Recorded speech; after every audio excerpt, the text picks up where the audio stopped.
জামাত এনসিপির মেটিকিউলাস ডিজাইনের অংশ হিসেবে ডাক্তার তাসনিম জারাকে দিয়ে স্বতন্ত্র নির্বাচন করানো হচ্ছে, এই প্রশ্ন করা যায়। আপনারা জানেন যে ডাক্তার তাসনিম জারা সাবেক এনসিপি নেত্রী এবং জনপ্রিয় এবং বিশেষ করে সোশ্যাল মিডিয়ায় প্রতিষ্ঠিত একজন ডাক্তার। তার একটা বিশেষ পরিচিতি রয়েছে, ব্যক্তিগতভাবে নির্বাচন করার একটা যোগ্যতা তার রয়েছে। তিনি প্রমাণ দিয়েছেন, খুব স্বল্প সময়ের মধ্যে স্বতন্ত্র নির্বাচন হিসেবে নিজেকে দাঁড় করিয়েছেন এবং তিনি যে যোগ্য এবং জনগণের একটা অংশ যে তাকে সমর্থন করে, জাস্ট জামাত এনসিপি সমর্থন দিলে যে তিনি নিশ্চিতভাবে জিতে আসবেন এটা বোঝা যায় যে তিনি নির্বাচনী ব্যয় নির্বাহের জন্য টাকা চেয়েছেন, মুহূর্তের মধ্যে তাকে মানুষ টাকা দিয়ে দিয়েছে, নাম্বার ওয়ান। দ্বিতীয় হচ্ছে, প্রয়োজনের চাইতে বেশি টাকা দিয়ে দিয়েছে। তিনি দলের বাইরে যে স্বতন্ত্র নির্বাচন করছেন তাতেও জনগণ সাড়া দিচ্ছে, এতে কোনো সন্দেহ নেই। মানে তাসনিম জারাকে অনেকেই পছন্দ করে, অনেকে চায়। আমি আপনি নানান কারণে সমালোচনা করি, আমি নিজেই ক্রিটিক করি এবং করব, কিন্তু ওভারঅল এবারকার জাতীয় নির্বাচনে আপনি যদি সারা বাংলাদেশে স্বতন্ত্র প্রার্থীদের মধ্যে একজনকে হিসাব করেন যে যিনি স্বতন্ত্র প্রার্থী হিসেবে জিতে আসতে পারেন, সে ইজ তাসনিম জারা। অতএব তাসনিম জারা ইজ ইম্পর্টেন্ট।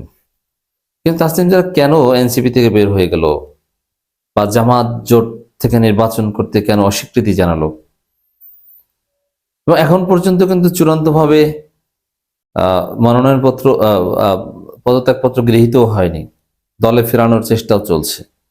এখানে আমি কিছু অতি গুরুত্বপূর্ণ বিষয় আলোচনা করতে চাই। এনসিপিকে আপনি যতটা সরল মনে করেন, এনসিপি এতটা সরল নয়। আপনি এনসিপিকে কি দেখেন? দেখেন, আমার ছোট ভাই আখতার এর নেতা, নাহিদ নেতা, হাসনাত সার্জিসটা আছে, ছোট ছোট কিছু বেকার পোলাপান দল চালায়, এই তো। কিন্তু এত সোজা না।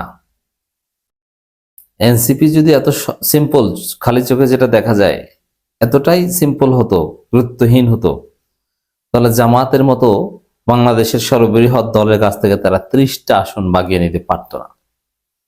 এনসিপিকে আমি আপনি যা দেখি তারা তার চাইতে অনেক বড় কিছু।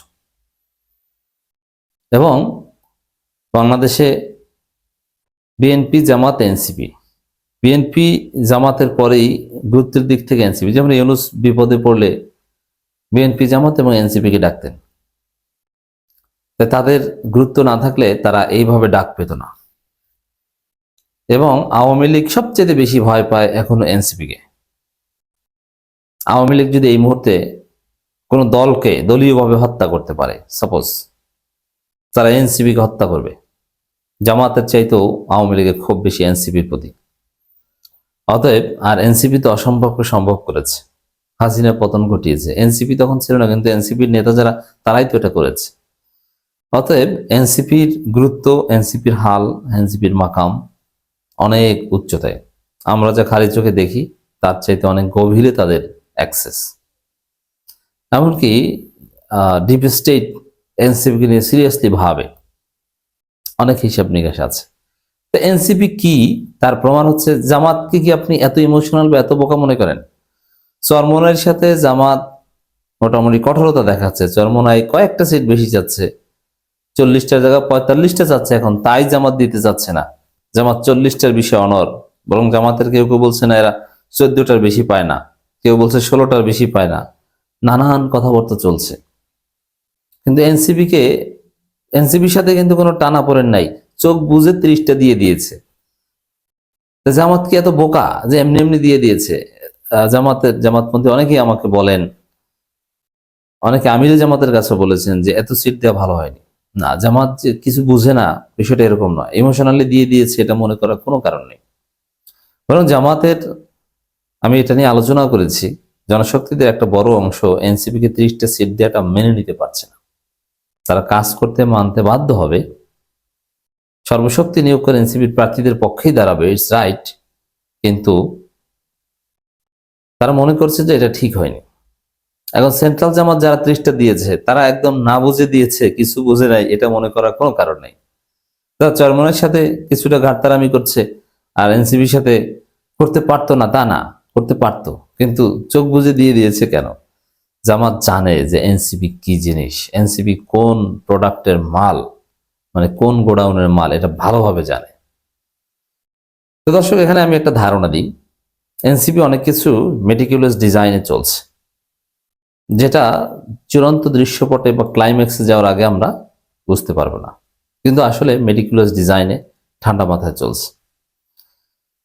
এবং সেই ডিজাইন হচ্ছে আগামী 10 বছরের মধ্যে ক্ষমতায় আসবে, এবং সেই ডিজাইনে বৈধভাবে ইউনুস অ্যাটলিস্ট পরামর্শ দিয়ে হলে হেল্প করেন, কিন্তু ইউনুস সরকার প্রধান হিসেবে পুরোপুরি সৎ, তিনি কারোর প্রতি কোনো পক্ষপাত করছেন না। কিন্তু এটাও আমি বিশ্বাস করি যে ইউনুস চায় যে এনসিপি ক্ষমতা আসুক এবং ইউনুস ভোটটা দিবেন এনসিপিকে।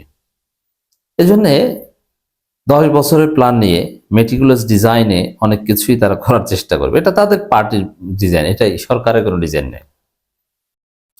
সেই মেটিকুলাস ডিজাইনের অংশ হিসাবেই জামাতের সাথে জোট করা। আমি কিন্তু এটা অনেক আগে থেকে, জামাতের সাথে এত গালাগালি ধাক্কাধাক্কি, জামাত বলে যে বাপের চাইতে বেশি বুঝলে সমস্যা, এনসিপি আবার এতে সিরিয়াসলি রিয়াক্ট করে, মানে এমন অবস্থাও ছিল রাজনীতিতে যে জামাত এনসিপির সাথে পারলে মারামারি বাজে। কিন্তু তখন আমি বলেছিলাম, আমার দর্শকরা জানেন, জামাত এনসিপি জোট হবে ঘুরে ফিরে, শেষের দিকে নাটকীয় ভাবে জামাত এনসিপি ঐক্য হবে, জোট হবে। একথা আমি শুরু থেকে বলে আসছি, এনসিপিকে গালাগালি করেছি, তারপরও বলেছে জামাতের কাছে আসতে বাধ্য হবে ওরা। এখন এই যে এনসিপি জামাতের কাছে এসেছে, এটা এখানে ইউনুসের ছায়া আছে, এবং এনসিপির যে দেশি বিদেশি থিঙ্ক ট্যাঙ্ক আছে, যাদেরকে আমি আপনি কেউ চিনি না বা দেখি না, তাদের পরামর্শে এনসিপি এসেছে। জাস্ট এনসিপি দলীয়ভাবে ইমোশনাল কয়েকটা মিটিং করে জামাতের সাথে জোটে এসেছে, বিষয়টা এরকম নয়। দীর্ঘমেয়াদে তারা ক্ষমতা আসবে, সেই পরিকল্পনার অংশ হিসেবেই তারা জামাতের সাথে জোটে এসেছে। ইট মিনস যে এনসিপির অনেক কিছুই মেটিকুলাস ডিজাইন আছে। তা এখন ডাক্তার তাসলিম যারা স্বতন্ত্র নির্বাচন করছে, এটাও হতে পারে তার একটা অংশ। এনসিপি বড় দল, ভাঙন এটা অনিবার্য, কিছু লোক বের হয়ে যাবে। আবার এই স্বতন্ত্র কিছু লোক, এদের মাধ্যমে আলাদা একটা, যেমন জামাতের সাথে যদি সবাই আসে, তাহলে জামাত জোটের শরিক হিসেবে অনেক মিত্রদেরকে ডিল করা সম্ভব নয়, কারণ ইডিওলজিক্যাল কিছু বিষয় আছে। কিন্তু এনসিপি সম্ভবত চায় যে জামাত জোটের মিত্র হিসেবে আমরা পলিটিক্যাল প্রকাশ্য গ্রাউন্ডে যা করা সেটা তো করছি, কিন্তু এর বাইরে অনেক মিত্র, অনেক ইন্টারন্যাশনাল অ্যাক্টরস আছে যাদেরকে আমাদের পক্ষে রাখতে হবে, যেটা জামাত জোটের মিত্র হিসেবে আদৌ সম্ভব নয়। এটা করতে হলে কিছু ব্যক্তিকে প্রয়োজনে আলাদা করে দিতে হবে। এখন হতে পারে এই ডিজাইনের অংশ হিসেবে ডাক্তার তাসলিম জারাকে বলেছে যে আপনি তো একাই নির্বাচনে বিজয়ী হতে পারবেন, আমরা হয়তো অপরোক্ষভাবে হেল্প করব, এবং আপনি এককভাবে এমপি হন, এবং এই যে একটা জায়গায় জামাত জোটের মিত্র হিসেবে যেখানে আমরা যেতে পারবো না বা যাওয়া সম্ভব না, ওই জায়গাটা আপনি দেখবেন। কিন্তু দিন শেষে আপনি আমরাই, যদি এরকম প্রয়োজন হয় যে জামাত সরকার গঠন করতে একটা আসনের টান বেজেছে, এখন স্বতন্ত্র এমপি তাসলিম যারা জামাতকে সমর্থন দিলে সরকার গঠন করবে, চোখ বুঝে দিয়ে দিবে, কিন্তু তাসলিম যারা তার মতো করে কাজ করবে। অসম্ভব নয়, হতে পারে।